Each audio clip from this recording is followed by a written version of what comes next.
नमस्कार दोस्तों, तो मैं आप लोगों को कुछ बताना चाहता हूँ जो कि बहुत ही ज़रूरी है।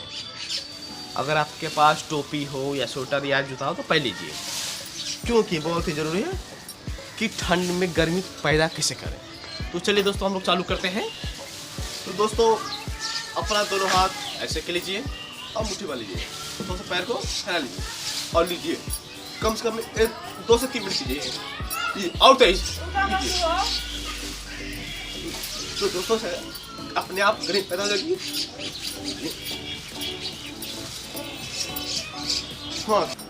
हाँ तो दोस्तों, मुझे आशा है कि आप लोग की गर्मी पैदा हो गई होगी, क्योंकि मेरी तो गर्मी पैदा हो गई है। तो दोस्तों, अगर वीडियो अच्छा लगे तो लाइक और कमेंट जरूर कीजिएगा और सब्सक्राइब करना न भूलें। तो दोस्तों, अब दूसरा एक्सरसाइज हम अगले वीडियो में लाएंगे और वो भी इससे बेहतरीन होगा।